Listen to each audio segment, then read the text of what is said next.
Soy Juana Costa. Soy Ana Hidárraga. Soy María Paula Caparroso y esto es Guerreras.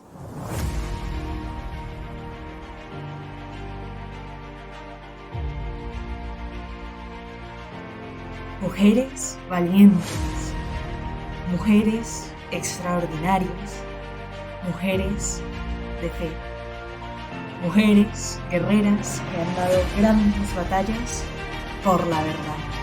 Bienvenidas a este podcast.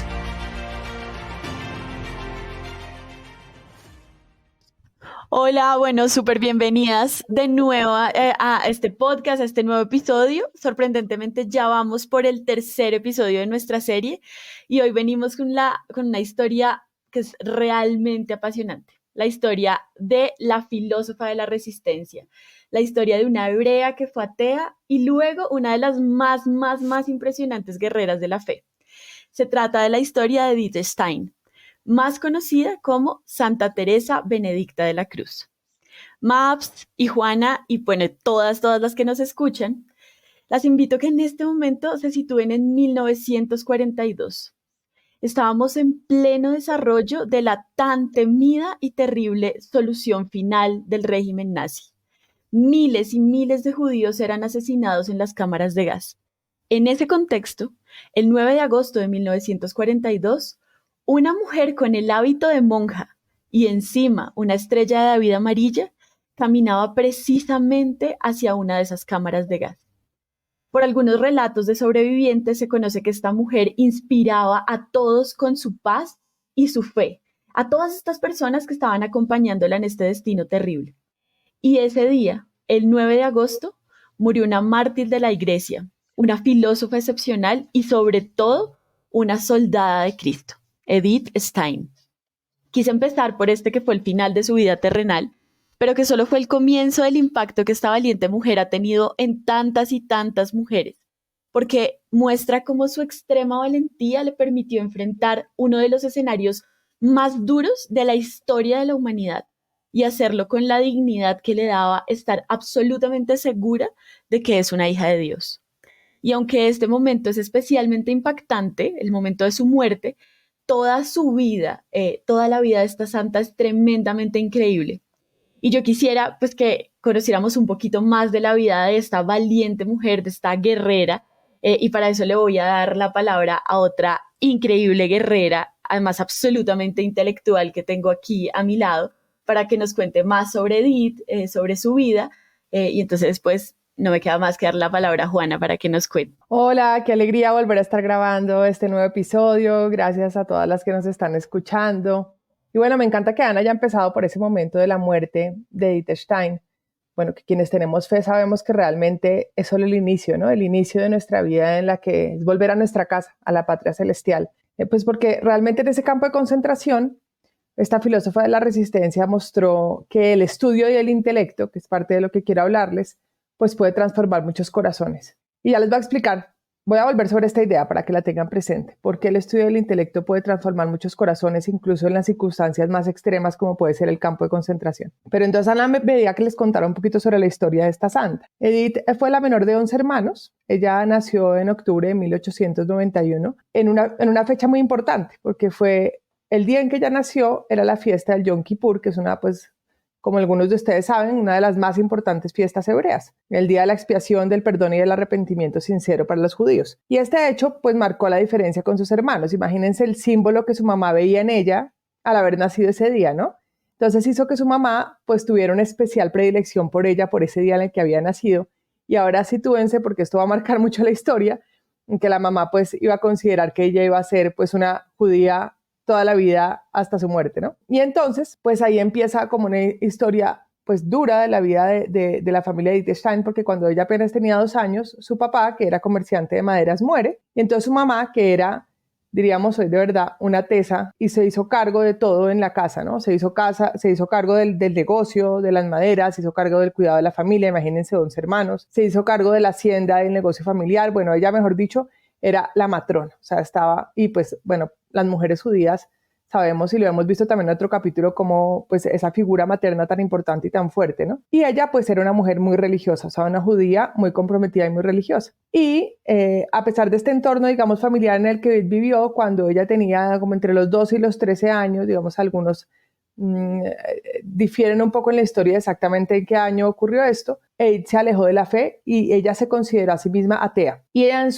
su biografía señala que dijo así, y se los voy a leer así como entre comillas: con plena conciencia en una libre elección dejé de rezar. Y era una niña, pues claro, para esa época no es lo mismo una niña de 12, 13 años hoy que una niña de 12 y 13 años en ese momento. Era pues sin duda un momento en el que a esa edad las niñas eran más maduras, pero de todas maneras es una muestra muy fuerte del nivel intelectual de una niña tan joven también, ¿no? Que además pues se preguntaba por cuestiones tan profundas. Vamos a ir viendo en algunos de los capítulos del podcast algunas santas mártires a esta edad que son impresionantes, que incluso murieron a los 12 años por dar la vida por Jesús, ¿no? Pero es impresionante como incluso una edad muy temprana, y creo que eso nos tiene que hacer reflexionar también sobre cuáles son las capacidades que incluso pues, los niños tienen hoy en día para entender la profundidad de Dios desde muy jóvenes, ¿no? Bueno, entonces ella, pues muy intelectual, brillante, inteligentísima, ¿no? Estudió germanística e historia en la Universidad de Breslau y luego empezó a meterse en el tema de la fenomenología. Y en 1913 se fue a Göttingen, a la Universidad de Göttingen, para asistir a clases con quien sería su profesor más cercano, Edmund Husserl, y empezó pues casi como un asistente, casi como una tipo secretaria con él. Y claro, el profesor fue descubriendo la mente brillante que tenía a su lado y empezó a trabajar muy de cerca con ella los temas de filosofía. Estando con este profesor, ella lo que hizo fue algo muy interesante porque fue tratar de dar un salto cualitativo a los temas que el profesor ya venía trabajando, ¿no? Especialmente problemas relacionados al modo de construir la persona a través de los demás y la realidad, la percepción del cuerpo, el papel de la fuerza vital, la conciencia del tiempo, la relación de la motivación, ¿no? Estos temas ya el profesor José los había trabajado en sus textos y ella lo que hizo fue profundizarlos, procuró encontrar los vacíos y procuró tratar de resolver algunas ambigüedades que ya había en esos temas.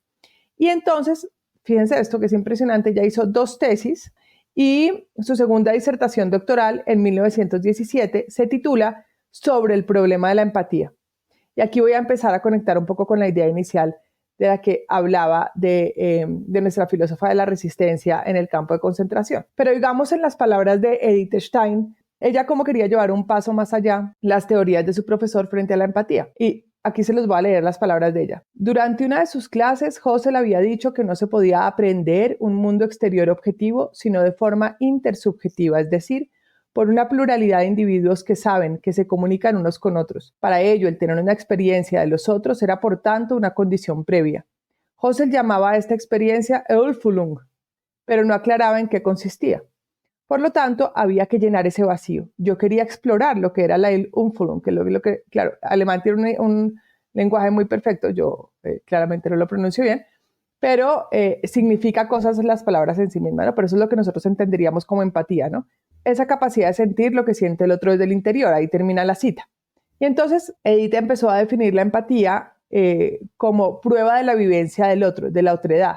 Es muy hermoso porque es la participación interior en las vivencias ajenas por las que estamos cerca del otro sin ser uno con él, o sea, sin fundirnos en el otro, ¿no? Que es lo que uno podría llamar unipatía. Y en un principio, y esto también, pues, a mí me genera mucha tranquilidad, y yo creo que a todos los que hemos hecho un doctorado, a ella le pareció el tema demasiado difícil, o sea, es una mente brillante, pero le pareció demasiado difícil e incluso estuvo deprimida un tiempo porque sentía que no iba a poder sacar la tesis adelante. Es decir, que ya sabemos que siempre va a ser difícil hacer una tesis doctoral, eso no cambia en el tiempo, pero su profesor la ayuda. Esto es también la ayuda a salir de esa depresión, y me parece muy hermoso también de ese profesor de ella, ¿no? Y así ella se convierte en la primera mujer con un doctorado en filosofía en Alemania. Es muy tesa, muy tesa. Si hoy en día seguimos considerando que la filosofía es una carrera eminentemente masculina, imagínense y sitúense en 1917 y lo que implicaba para ella, ¿no? Entonces, como concepto, Edith considera que la empatía es capaz de modificar la visión de la otredad y el entendimiento humano. Y ella considera que consiste en comprender los valores del otro, aunque no los compartamos. O sea, cómo podemos situarnos y entender y estar en el otro sin que nosotros ni siquiera pensemos que podemos llegar a estar en esa situación en algún momento, que es la diferencia, por ejemplo, con la simpatía, ¿no? Y ella misma lo dice, ¿no? Y se los digo también como ella lo dice, porque es que las palabras de ella son tan bonitas que seguramente la vamos a citar en este capítulo, ¿no? Yo mismo puedo ser un no creyente y sin embargo comprender por empatía que otro sacrifique a su fe todos los bienes que posee. Cuando otros a su vez organizan por completo su vida para adquirir bienes materiales que me importan poco y posponen el resto, veo que les quedan cerrados unos ámbitos superiores, pero los entiendo también.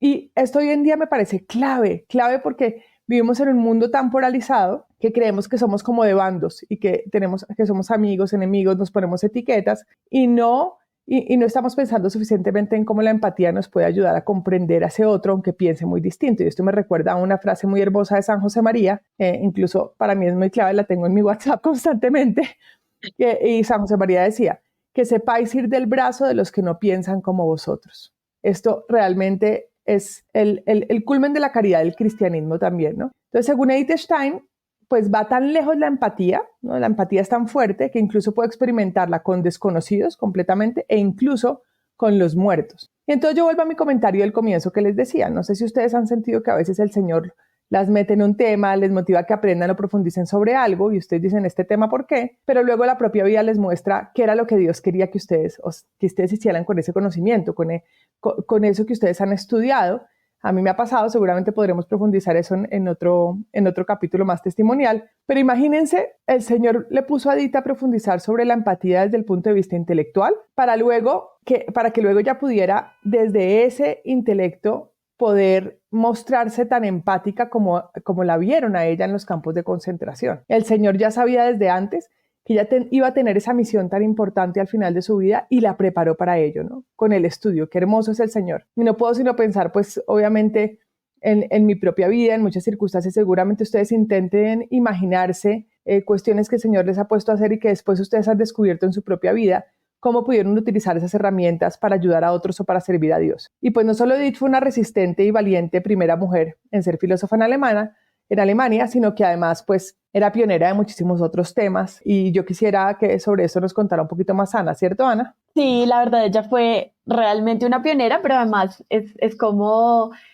una mujer que nos acerca mucho a las mujeres que de pronto algunas nos ha pasado que en algún momento de nuestra vida nos sentíamos muy alejadas de la fe porque como que no sentíamos como que las mujeres fuertes tenían un lugar en la iglesia y ella sí que nos muestra con sus actos que no solo tienen un lugar, sino un lugar importantísimo.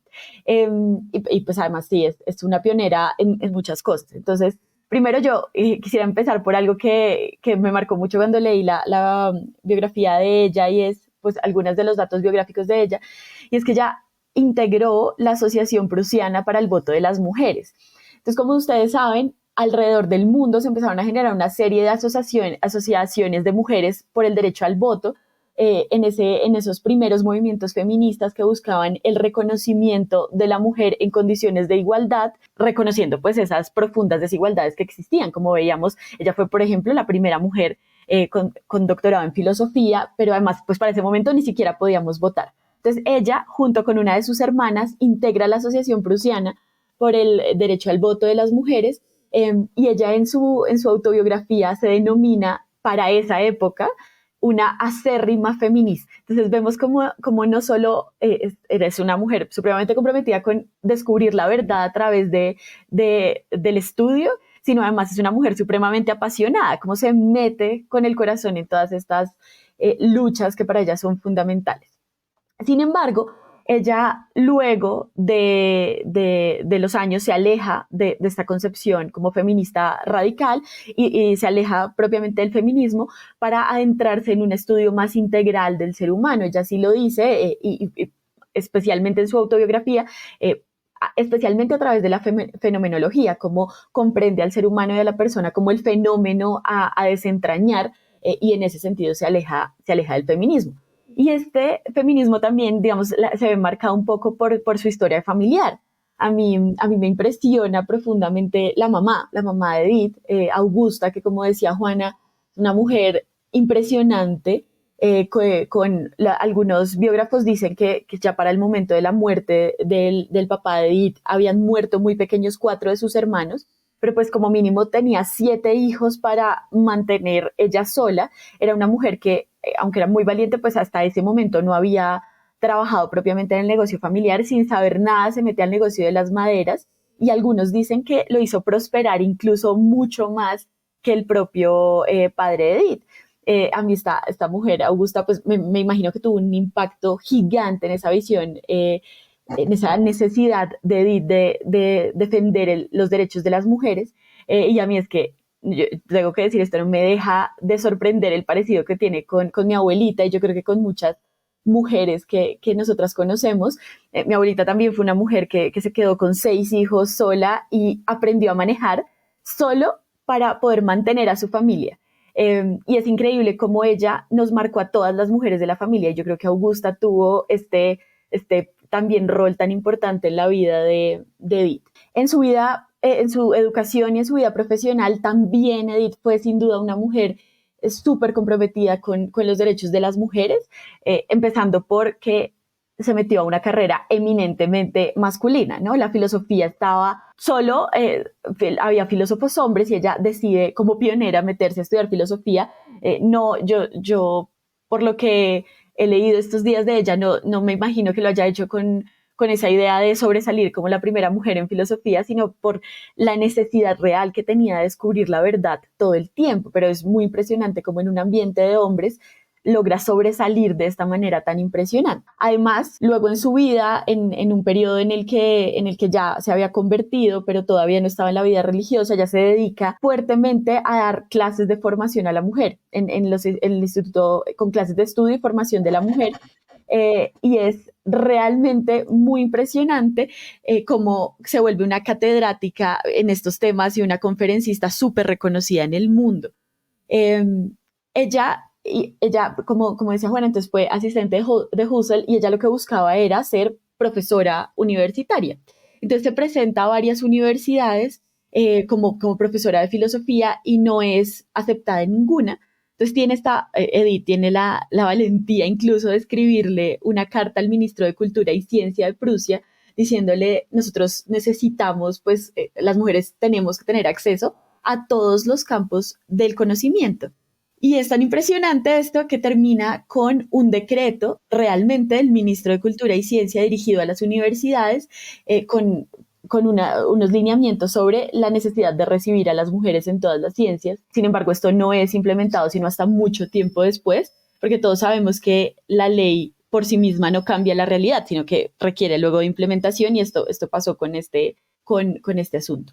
Otro punto que a mí realmente me fascinó de ella fue que ella, estudiando ya filosofía, estalla la Primera Guerra Mundial, ¿no? Y ella, siendo una estudiante destacadísima, decide en un punto renunciar a todo esto, a la fama que empezaba a gestarse, pero también a su estudio privado, que como veíamos para ella era súper relevante poder descubrir la verdad a través del intelecto, y se va de voluntaria como enfermera a servir a la Primera Guerra Mundial. Y esto primero es increíble, como yo creo que también esto fue generando unos insumos muy importantes para ella en relación con su teoría de la empatía, pero además esta experiencia tiene un impacto fundamental para ella luego en la conversión. Ella cuenta en su autobiografía en Estrellas Amarillas que ella alcanzó a identificar en los bolsillos de muchos soldados que pasaban pues que estaban enfermos o a punto de morir, con oraciones que le hacían preguntarse como ¿por qué? Porque estas personas creen tanto en esto. Entonces tiene un valor súper importante para ella intelectualmente, pero luego en su conversión, pero también muestra esa valentía, ¿no? Fue a entregarse voluntariamente a un escenario completamente difícil, y fue enfermera de primera línea, de las que estaba más expuesta en su vida y en su integridad. Y todo esto creo que la llevó como a construir como toda su teoría también del alma femenina, que yo no voy a profundizar en esto, sino que ahora Maps nos va a contar, pero que empieza por esa preocupación de ella de comprender que los hombres y las mujeres, aunque somos supremamente diferentes, y ella entendía esas diferencias, somos complementarios.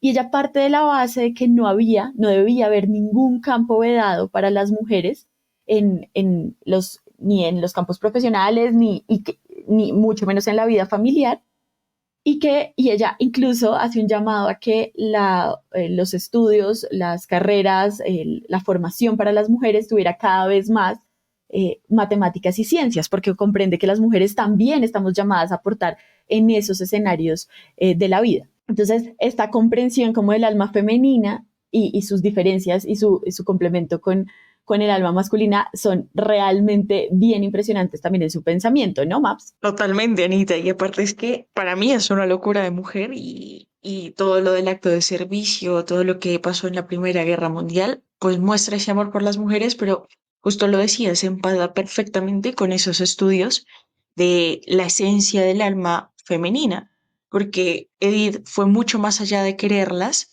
y estar muy pronta al servicio, pero todo lo que desarrolló intelectualmente fue pensando particularmente en el papel de la mujer en la sociedad. Y bueno, a mí me parece que es una locura. Y es que esta guerrera comenzó a preguntarse cuál era la esencia del alma femenina y realmente lo que encuentra es sorprendente, porque dice que la esencia del alma femenina era el de la maternidad, es el de la maternidad. Pero pues no en cuanto a que todas las mujeres deban tener hijos, sino a que todas las mujeres tienden al cuidado maternal de las almas que les son confiadas y tienden al cuidado de los otros. Y creo que esto es un rasgo que vemos clarísimo en la vida de Edith, no solo en la Primera Guerra Mundial, sino también en la Segunda Guerra Mundial, que va a ser muy importante, y también en la vida de muchas otras mujeres, yo creo que en todas, porque, bueno, de este grupo yo soy la que más lejos está de tener hijos, eh, por mi edad y por todos, pero sí creo que el cuidado de las otras almas y de los demás, pues por lo menos yo lo tengo muy presente con mis amigas, con mis amigos, que hasta en algunos momentos me llegan a decir Mama Maps. Entonces, eh, pues bueno, y seguramente Juana con sus 4 hijos lo tendrá y Ana, que aún tampoco tiene hijos, pero espero que pronto, pues también debe tener eso incorporado en su alma. Pero bueno, quiero que volvamos un poquito al tema y durante muchos años Edith se dedicó a esto, a pensar el alma y decía que el alma femenina está antes de cualquier tipo de corporeidad o materialidad. Y su Hellstatt, porque recordemos que era muy, muy, muy alemana, era que existe un principio organizacional de todo lo que es el alma y que los seres humanos tenían un alma femenina o masculina. Y por eso lo que determina lo femenino o lo masculino es el alma y no la materia. Y bueno, a mí eso me volvió loca la cabeza, porque sí que es un gran avance que deberíamos volver a echarle un ojo en este tiempo, porque realmente es súper importante y son avances filosóficos bastante buenos. A mí me gusta bastante la filosofía, entonces yo dije, tengo que seguir leyendo de Edith, de lo que profundizó en eso y hablarlo con amigas que les gusta también filosofar y pensar en todo esto del alma. Pero siguiendo con estas características del alma femenina, Edith nos da un par de pistas y nos dice que nuestra alma es abierta a los demás, tranquila, cálida, clara, autocontenida, que significa que es sana y fuerte, vacía de sí misma, dueña de sí misma y de su cuerpo. Y también nos dice que lo que nosotros hacemos es secundario a lo que somos. Y esto me parece supremamente importante, porque muchas veces intentamos como definirnos porque estoy haciendo este montón de cosas, estoy haciendo esto y esto y esto, que es importante, pero no es lo más importante, porque tenemos un valor propio. Nosotras somos lo que somos y eso es lo que nos da el valor. Y esto es muy fuerte porque o sea, es importante preguntarnos qué es lo que nos hace mujeres, cuál es nuestro valor, pues sabiendo que somos muy capaces y que nuestra alma tiene estas características que nos hace a todas unas guerreras. Y en esta misma lógica de lo que hacemos es secundario a lo que somos, nos dice que no hay profesión que deba estar off limits, fuera de los límites de las mujeres, pero ayudar a otros con ese sentido de entrega es lo que deben hacer todas las profesiones. Y esto me parece bellísimo porque muestra que la razón de la mujer en el mundo, pues desde mi punto de vista, es orientada hacia el servicio, a estar ahí para los demás, a por decirlo así, hacer pandito el camino. Y de hecho, Edith tiene un ensayo que se llama El ethos de las profesiones femeninas y ahí sostiene que las mujeres les va mejor en profesiones menos abstractas y con más trabajo integrado. Y sostiene que la educación de las mujeres debería ser más general hasta la pubertad, pero que luego debería ser diferenciada para hombres y mujeres. Y a mí realmente me parece muy interesante todos estos aportes y todo lo que nuestra guerrera hizo por la mujer, que hoy siguen siendo relevantes para nosotras porque, como les decía, me han dado muchas ganas de profundizar en lo que escribió y poder ver cómo todo lo que escribió puede dar luces para repensarse ese feminismo del que tanto se habla hoy y buscar fórmulas que realmente representen a las mujeres con un enfoque que tenga en mente la esencia de nuestra alma, pero que también no sea un feminismo donde se piense poner a la mujer por encima del hombre, porque como podemos ver, realmente la mujer tiene un rol fundamental y que cumplimos con una misión muy importante. Y es que lo de Edith realmente muestra esa preocupación para que también las mujeres puedan desarrollarse humana e intelectualmente. Y algo que a mí me llama mucho la atención es que también participó y mostró una preocupación porque tuvieron un rol activo en la iglesia. Creo que eso es un llamado que también tenemos nosotros de estar mucho más activas porque durante toda su vida Edith intenta promover la intelectualidad católica y la formación de la mujer, queriendo que los centros de formación se animen mutuamente y quiso impulsar la colaboración de las mujeres en la acción católica y decía, la iglesia nos necesita, el Señor tiene necesidad de nosotras. Y creo que esa es una visión que se aleja de algo que se suele escuchar por los pasillos y es porque no hay mujeres sacerdotistas, porque las mujeres no tienen cargos importantes en la jerarquía de la iglesia. Y aquí un pequeño spoiler, trataremos esto próximamente, pero que estas dos preguntas o sea, como que me mueven a decirles un poco que el rol que tenemos como mujeres en la iglesia es tan bonito y tenemos que aprenderlo a querer tanto que realmente podemos sacar muchas cosas buenas y construir la iglesia pues para que sea un mejor lugar para todos, igual sabiendo que todo lo hace es Dios y que todo lo hace Cristo. Y bueno, y digo todo esto porque Edith siempre tenía la idea de que María es el prototipo de alma femenina y que sacó grandes conocimientos sobre la mujer mirando a nuestra madre. De hecho, Juan Pablo II dice que ella misma será, bueno, le digo que sigue siendo, testimonio de esa feminidad socialmente operativa, haciéndose apreciar como investigadora, conferencista, profesora. Fue estimada como mujer de pensamiento, capaz de utilizar con sabio discernimiento las aportaciones de la filosofía contemporánea para buscar la plena verdad de las cosas en el continuo esfuerzo de conjugar las exigencias de la razón y las de la fe. Es realmente impresionante esta descripción y creo que ver cómo amó y cómo le dio la importancia a la mujer en la iglesia y cómo reconoce nuestro rol dentro de ella, pues es como un llamado para seguir forjando ese rol. Y bueno, ya saliéndonos un poco de estos avances de la mujer, pues también tuvo aportes brillantes que a mí me explotan la cabeza después de su conversión al catolicismo y deshonrar al Carmelo, pero no nos adelantemos mucho en la historia. Así que, Juana, ¿qué tal si nos cuentas un poco de su conversión y todo este cambio de atea a católica? Ay, pues miren que mientras que ustedes estaban hablando, yo pensaba cómo hoy en día muchas veces se piensa que la razón, el intelecto, pues son como opuestos o antagónicos a la fe, ¿no? Y, y ahorita que ustedes hablaban como de personas que les recuerda la historia de Edith y han hablado de su abuela, pues yo pienso mucho en mi mamá, ¿no? Mi mamá que muy seguramente está escuchando también este episodio y ella es pues, la mujer que yo más admiro en mi vida porque tiene esa fortaleza y esa fuerza de esas mujeres que de hecho fue una creo que la primera mujer en graduarse como matemática de la Universidad Nacional, una carrera también eminentemente masculina, una mujer brillante, con las mejores notas durante toda su universidad, que ha sido profesora toda su vida y sigue siéndolo, ya lleva más de 40 años de profesora de universidad. Y cómo a pesar, imagínense, para decirles algo, tiene un libro escrito de ecuaciones diferenciales, ese es su nivel de brillantez, pero una mujer de tanta fe, ¿no? Y que desde muy chiquita nos enseñó a querer a Dios y a estar tan cerquita de Jesús, y aún hoy lo sigue haciendo con tanta fuerza, con sus hijas, con sus nietos, y entonces uno se da cuenta que mujeres y hombres brillantes llegan a la verdad y encuentran a Dios. Y eso fue lo que le pasó un poquito a Edith Stein. Ella tuvo dos experiencias que le marcaron su vida, su conversión pues al catolicismo, y que se dio entre en 1921 y 1922, y mucho pues una fue como a través del testimonio, de la intuición, pero también otro a través del intelecto, ¿no?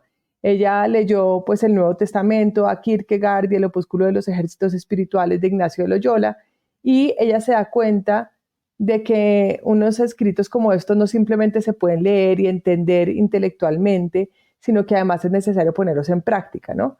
Pero lo que realmente marca, o sea, su conversión así como impactantemente radical intelectualmente, como su caída del caballo, digamos, de la caída del caballo de Pablo en su vida, es que en el verano de 1921 ella fue durante unas semanas a visitar una finca de una de las discípulas de Husserl, y esta señora junto con su esposo se había convertido al evangelio, ¿no? Y una tarde ella, pues obviamente, ¿a dónde creen que se dirigía cuando iba a visitar cualquier finca, cualquier lugar? Buscaba una biblioteca. Entonces se fue a la biblioteca de este lugar y encontró la autobiografía de Teresa de Ávila, ¿no? Y se metió en la autobiografía, la leyó, la empezó y la terminó en una noche. Claro, como cuando uno coge esos libros y no puede dejar de leerlos.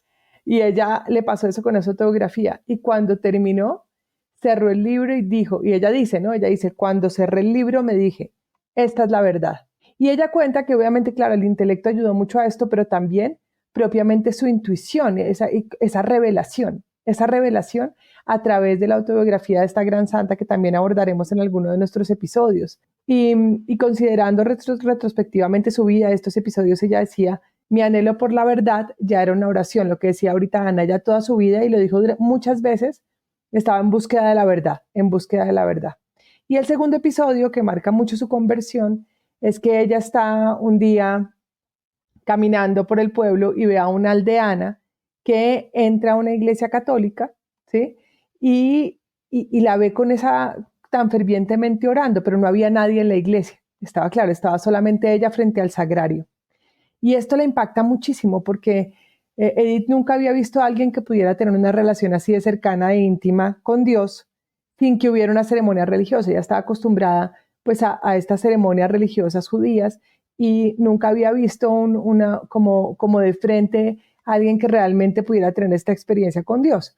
Un poco como estas experiencias que Ana decía que había visto también en la Primera Guerra Mundial con la Cruz Roja, de las personas que tenían como esa relación tan cercana y se aferraban a la fe.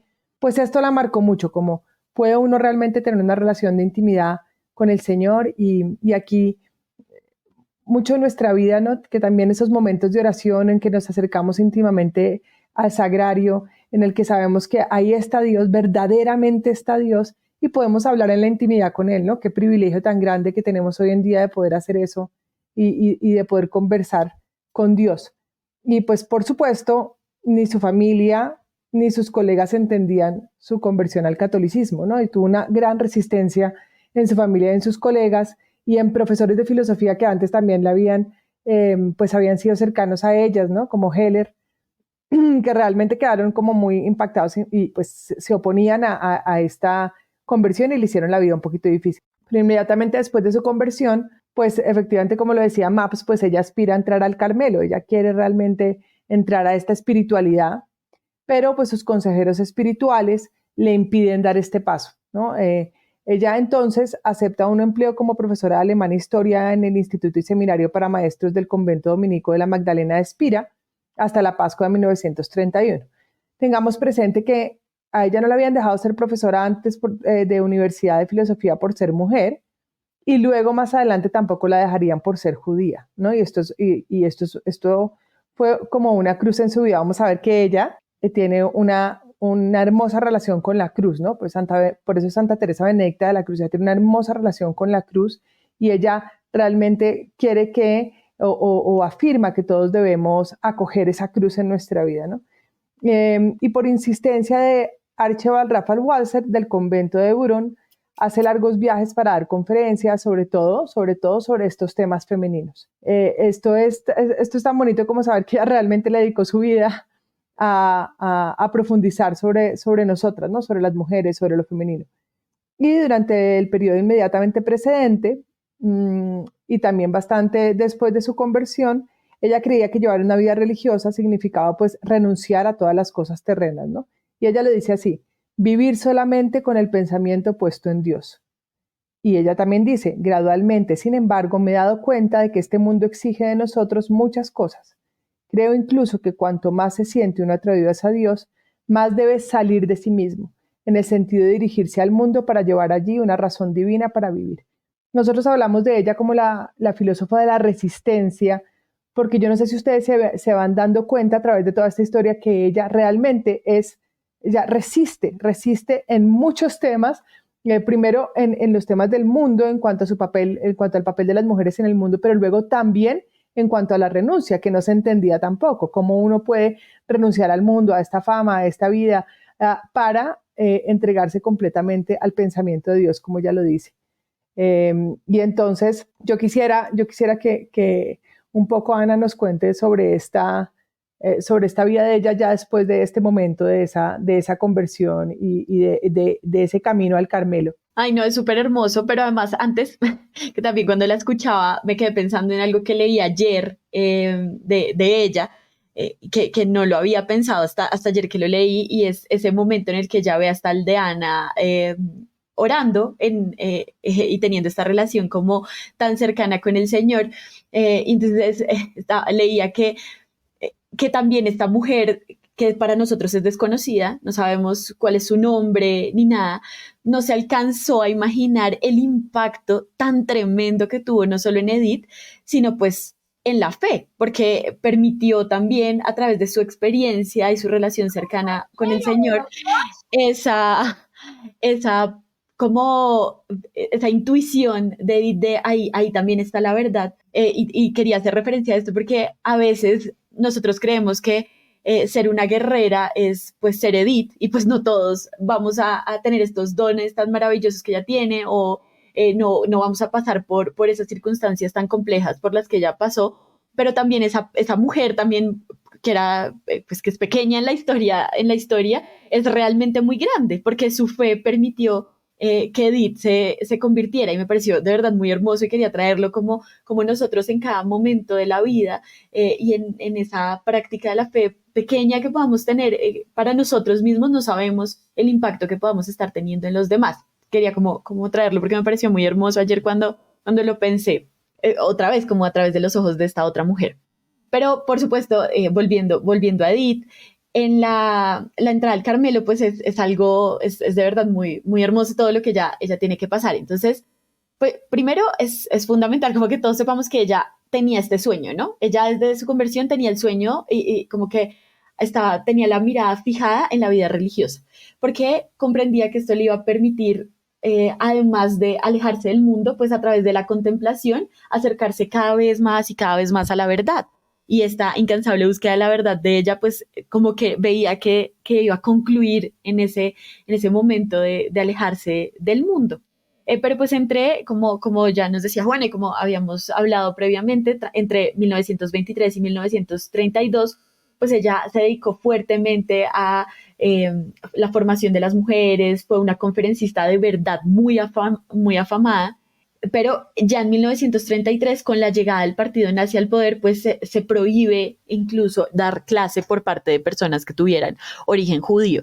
Y entonces este momento, que es un momento muy fuerte y muy duro de la historia, fue también el momento de la oportunidad de ella para entrar al Carmelo. Ya no, pues en la práctica ya no podía ser conferencista. Y entonces, aunque es un momento muy duro del contexto histórico, se vuelve en una oportunidad también para ella, ¿no? Como de entrar y realizar este deseo que ya tenía desde hace mucho tiempo.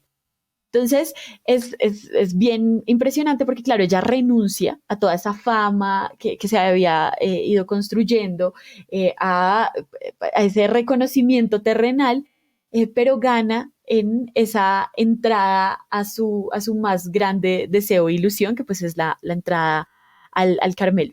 Señalan algunos biógrafos que cuando solicitó entrar al Carmelo, ella dijo: lo que vale no es la humana labor, sino la pasión de Cristo. Participar en esta es mi deseo. Entonces, claro, esta relación con el Señor y con su pasión. Entonces ella veía, especialmente por el momento tan duro de la humanidad, recordemos que ella pasó por 2 guerras mundiales, en este momento ya se avecinaba la Segunda Guerra Mundial, ella veía como la única forma de abordar todo esto tan terrible que estaba pasando en la época, pues la única forma era a través de la pasión de Cristo. Entonces, pues el 14 de octubre de 1933 ella entra al Carmelo de Colonia, y en 1934, el 14 de abril, tuvo lugar la ceremonia de toma de hábito. Desde ese momento, Edith Stein llevará el nombre con el que la conocemos, que es Sor Teresa Benedicta de la Cruz. El 21 de abril de 1935 hizo los votos temporales, y el 14 de septiembre de 1936 fue el momento en el que renovó sus votos, y este momento es muy impresionante porque muere también su madre, ¿no? Esta figura de autoridad augusta que ha tenido tanta impacto en lo que es Edith. Y ella escribe sobre la muerte de su madre, que escribe en su autobiografía: hasta el último momento, mi madre ha permanecido fiel a su religión, pero puesto que su fe y su firme confianza en Dios fue lo último que permaneció vivo en su agonía, confío en que haya encontrado un juez muy clemente y que ahora sea mi más fiel abogada, para que también yo pueda llegar a la meta. Y esto es muy hermoso porque, claro, ella, como su madre Augusta era una ferviente judía, para ella fue casi que una traición la conversión de Edith al catolicismo, y aún más su entrada al Carmelo, porque esto también implicaba esa renuncia, o pues interpretaba a su madre, generaba esta renuncia también a la vida intelectual. Entonces era como una doble renuncia a las raíces de Edith. Por un lado, pues a su raíz judía, pero además a su relación con el intelecto, y esta fortaleza que siempre había visto su madre en ella. Entonces, esta relación, y dice Edith que ella nunca había sentido tan cerca a su madre desde que entró al Carmelo como en el momento de tomar los votos permanentes, porque la sintió muy, muy cerca, y claro, su madre pues murió durante la toma de los votos. Entonces, es bastante impresionante como incluso en ese momento tiene esa relación tan cercana con su mamá. En 1938 pasa otro suceso muy importante para la vida de Edith y después de todos los judíos, y es que es la noche de los cristales rotos, esa terrible noche donde un poco se da el levantamiento de alemanes contra los negocios judíos, y terminan muriendo algunos judíos, pero además muchos terminan heridos, que se presenta como un levantamiento popular, no organizado, pero años después se comprende que sí fue organizado también por el régimen nazi, pero pues ya para ese momento era inminente la persecución más cruda contra los judíos. Y entonces por eso se decide que Edith se traslade a Países Bajos, y ella sobre este traslado escribe: bajo la cruz entendí el destino del pueblo de Dios que entonces, en 1933, comenzaba a anunciarse. Pensaba que entendiesen que se trataba de la cruz de Cristo, que debían aceptarla en nombre de todos los demás. Es verdad que hoy entiendo mejor estas cosas, lo que significa ser esposa del Señor bajo el signo de la cruz. Aunque ciertamente nunca será posible comprender todo esto, puesto que es un secreto. Y entonces vemos nuevamente como en otro momento muy duro del contexto histórico, ella se aferra fuertemente a la cruz, como es la forma en la que ella termina de entender todo lo que está ocurriendo. Ella, durante esta vida religiosa en el Carmelo, escribe muy importantes obras, siendo la más conocida La ciencia de la cruz, que fue una obra que le fue encargada, es bien importante, bien interesante, que a ella le fue encargada por la Madre Superiora en 1940 para que la desarrollara en 2 años, porque en 1942 se cumplía el centenario del nacimiento de San Juan de la Cruz, que es, porque la ciencia de la cruz es un análisis de la obra de San Juan de la Cruz. Y ella, pues increíblemente, logra esta obra magistral en menos tiempo, en menos de 2 años, pero sin embargo esta es conocida pues años después porque ella finalmente muere en 1942, como vamos a ver a continuación. Pero entonces, claro, su vida religiosa también implicó una incansable, nuevamente, búsqueda de la verdad a través de la razón y pues a través de la espiritualidad. Entonces ahora quisiera que Maps nos contara como esos últimos momentos de la vida de Edith y cómo tuvieron como mucho impacto en su obra, en su pensamiento y pues en el impacto que ha tenido para la iglesia en general. Anita, totalmente. Y creo que ha llegado a una de mis partes favoritas y más impactantes de la vida de Edith, porque sin duda alguna su muerte, lo que vivió y cómo resistió a todo, nuestra filósofa de la resistencia, muestran cómo Santa Teresa Benedicta de la Cruz llegó a comprender y a enseñarnos que el amor a Cristo pasa por el dolor y que el que ama de verdad acepta la perspectiva del sufrimiento. De hecho, tenía una ejaculatoria que decía constantemente y era Ave Crux, Spes Nostra, y este latinazo en español significa Santa Cruz, esperanza nuestra. Así que aquí les cuento un poquito.